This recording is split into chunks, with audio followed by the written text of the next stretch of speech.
Hey folks, as you can see here, we got another winter storm. It's about, I think it's the 25th of March. Yeah, 25th of March. We were actually gone to a family function and it snowed, and then we went to church. We barely made it back in. It snowed and rained up here quite a bit. It's been the wettest March I've ever seen. I'll show you guys something. You can see the snow packed on this side of this post. That one down there too. That's the direction of the wind, and I apologize for the wind, but it's just that time of year. I'm gonna shovel this off. I actually shoveled this off yesterday when we came back into the house, and man, we were in here an hour, maybe two. It's a good thing we got home. Another big front come through, dumped a bunch more snow. We are going to have to go out today. I've got some horses I need to trim. I'm going to take you guys with us. Supposed to have 3 to do today, but the road is a mess. So we're gonna attempt to go out, and we are going to take the old Yeller. Big Red's laid down on us. I've changed some of the coil packs. I haven't changed the plugs yet. The old truck's got 470,000 miles on it, and it'll run, but it just ain't got very much power. So we're going to be taking old Yeller out. I'm hoping in the next little bit to get the van on the road. It needs a new windshield and all the stuff that's in it. It's got all my nuts, bolts, wire, all that stuff. I've got to build a shed to put all that in so that we can get that on the road and get it running. I'm going to shovel this off before all that snow melts down into that plywood. It's not real good for it. And after we get something to eat, we're going to attempt to go out, and we'll see just how muddy it is and how bad the roads are. It's just certain times of year, you know, you deal with this stuff, particularly when you live out as far as we do. The roads out here are called N roads. That means no maintenance. They do grade our road quite a bit, the main road, but they do not take and do it all that often. And there's some parts of the road that are just really brutal.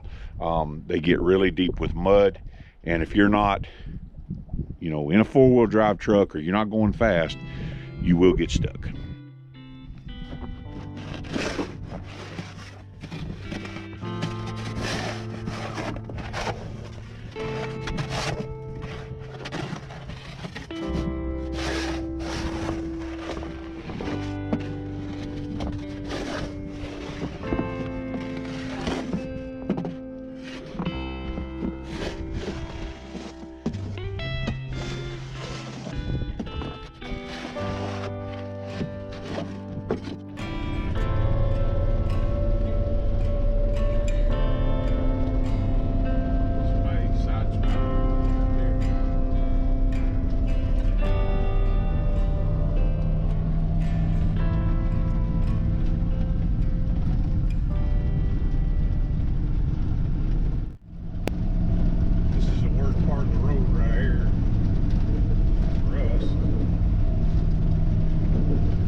This is where everybody gets stuck.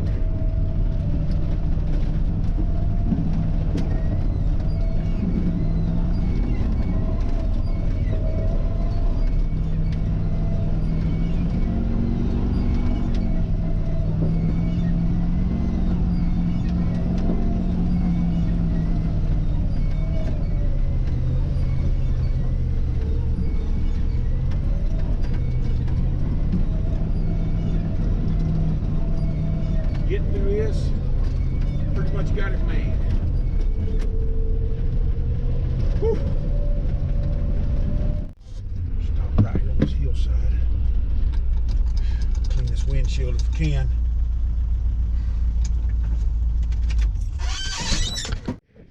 As you can see, I mean, we were deep there in the mud. But this windshield, I don't have any washer on it, so go over here and grab some snow and try to grab some. They got dirt or mud attached to it. Clean this windshield.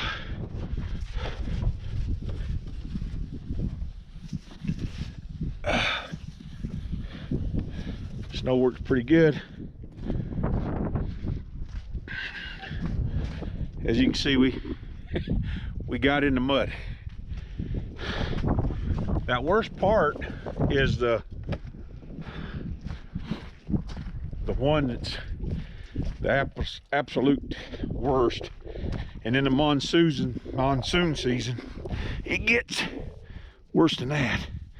So try to get some here in a ball. Even this road was a little bit slick last night.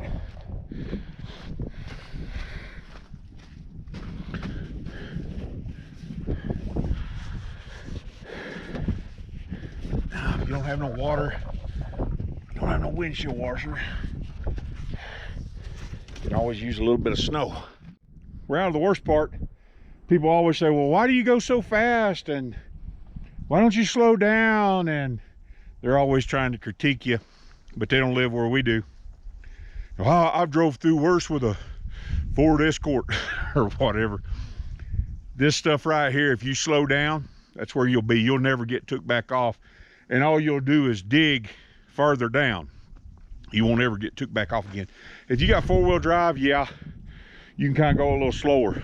But with a two-wheel drive, 1-ton truck, or even a two-wheel drive, half-ton truck, you better keep moving as quick as you can, or you'll sink. And if you sink, that's where you'll be till you call somebody to come pull you out. Okay, folks, we're out here, our first stop. We're working on old Ronnie here, and I'm gonna take and show you his feet. I wish I had a before picture, but I'll take and kind of show you what I've been doing with him. Oh, Major, you want to be on camera? All right, so when I first started trimming this guy, he had a pretty good flare to the outside. You can see some distortion right in here, but we've took and squared him up quite a bit, stood him up. He had a lot of flare down at the bottom of his foot. He's standing up real nice. His toe, I wish his toe was a little longer, but he's breaking over nice. And how old is he? He's about 26 years old. So he's in really good shape. He looks really good. We're here for our trimming, shedding off. It's still real cold, but they're shedding off. And we're gonna get him all trimmed up here. But farrier's job is not just to take length off, but it's to address the overall shape of the foot and the balance of the foot, the hoof. So you can see here, this back foot, it had a lot of flare here. We took that down last time, and he breaks over more in this area. So it causes this over here to flare. And we're just gonna get him trimmed up, get him feeling better, get him traveling straight. He ought to be a lot more balanced than he was, because he had a lot of flair. Oh man.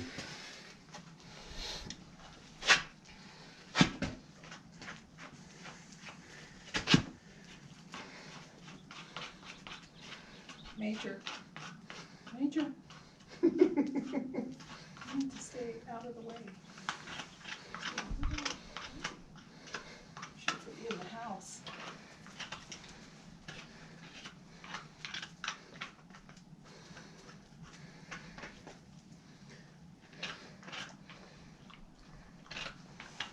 You like those hoof shavings, don't you?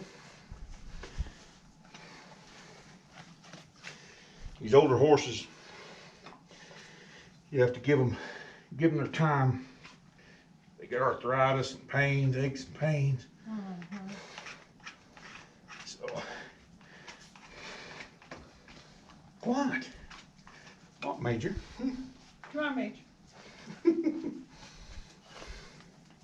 I'll put you in the stable.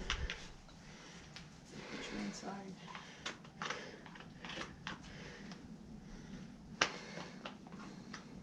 So he's getting where he wants to take and move a little bit. I'm going to let him have his foot back. Backs don't need a lot of attention because he was being rode. And that's, you know, when you get the hoof balanced, then when you ride them, they wear the way they're supposed to. So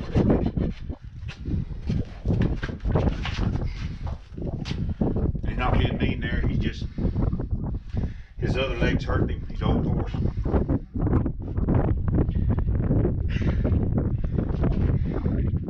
I'll try to hold it a little lower. His heel's a little high.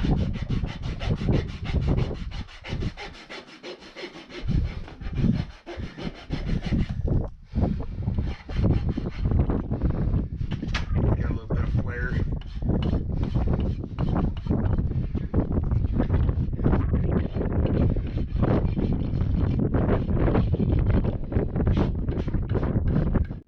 So the reason his heel's a little high, out there. Reason his heel's a little high on the outside is because he breaks over right in here. And when he does that,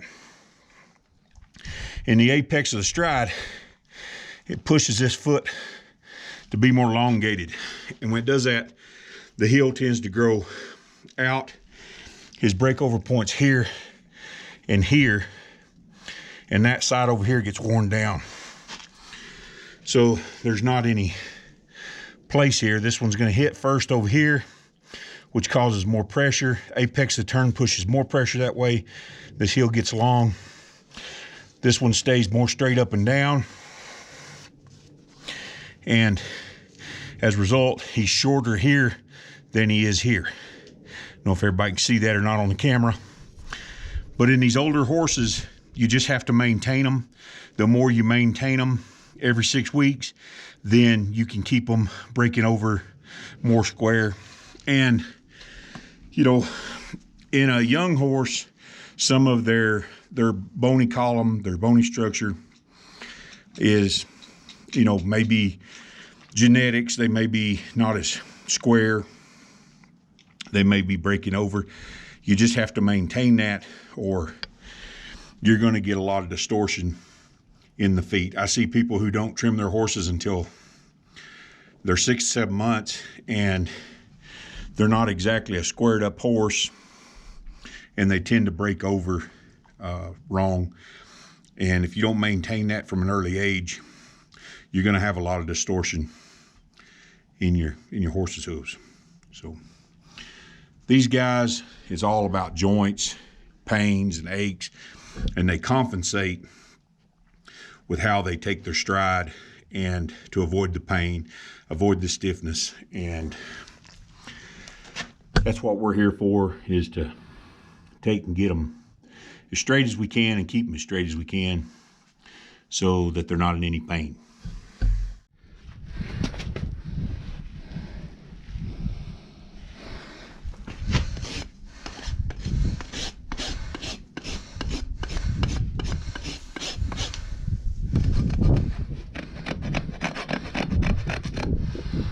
You can see here, here's the flare right here. What we try to do is keep this whole sole area on the same plane, and this one's a little taller. And that's all caused by how his stride is. So try to balance up the hoof.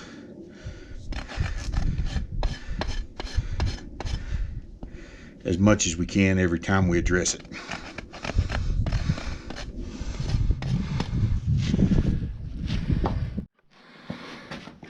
Oh, people ask me what these chestnuts are, and they're basically medicine. They'll eat them and they get sick. When they get too long, sometimes they'll tear off, cause them to bleed. Because they get too long. So what are you doing? Just trimming it? Just trimming it back. Dog likes it. You don't want to get too deep. Some Asian cultures and Mongolian cultures, they use them for all different kinds of medicine.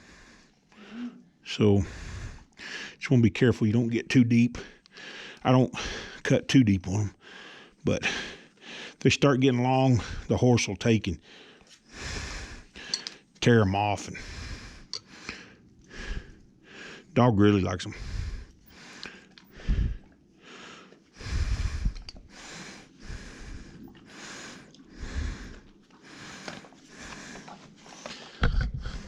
You like them, don't you?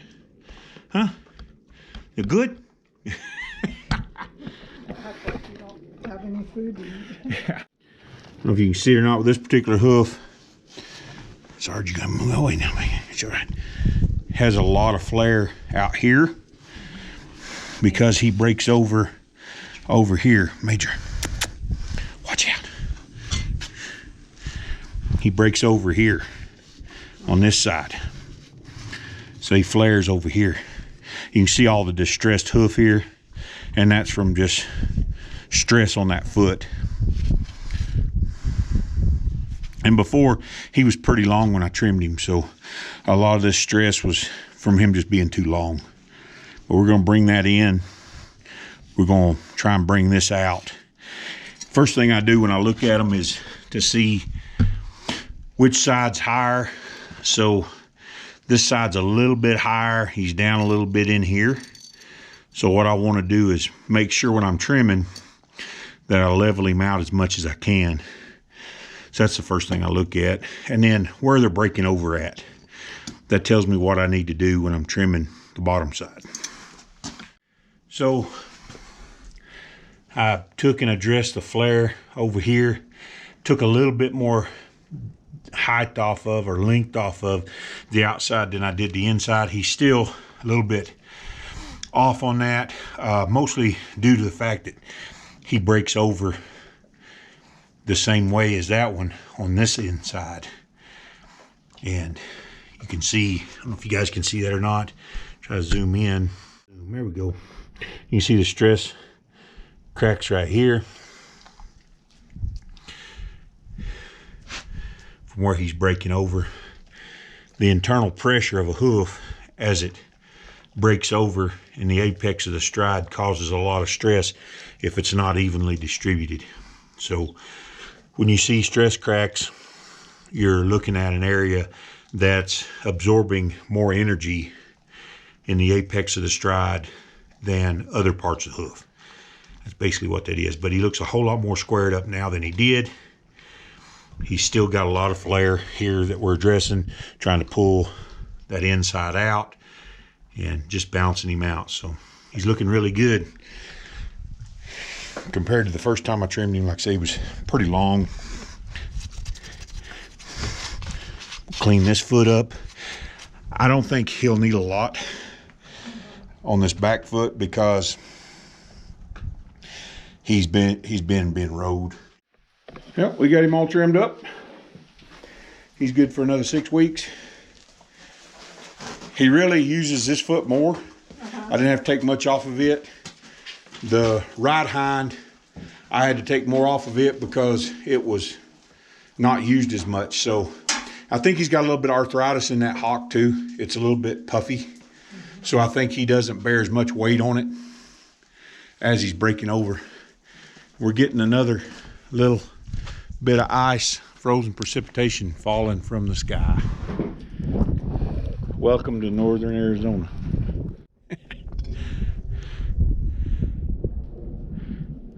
My wife sits patiently in the truck, the muddy truck. So I did this little horse right here. He was pretty full of it. I had to work him to get him to stand still long enough to trim him. They got him on an alfalfa diet. He's usually turned out in that pasture. He's just right here for me to catch him and put him back in. They do what they want to with him. He don't stay there. But alfalfa diet, grain, and he's not being worked.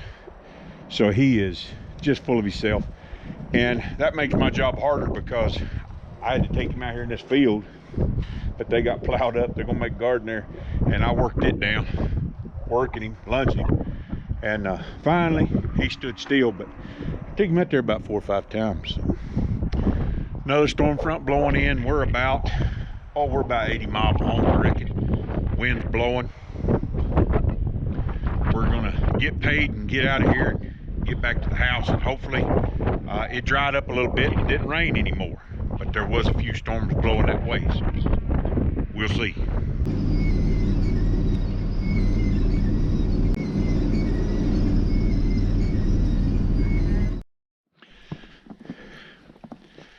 Well, folks, we had an interesting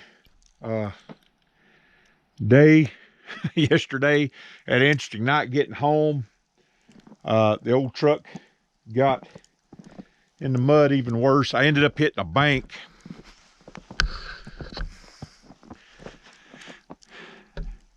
Right here. Broke out that lens, broke out that marker. I don't know if that marker light was broke or not, but broke that one out. Hit a bank right here. Stood the truck up on its side. It was hairy there for a little bit, but we got back in.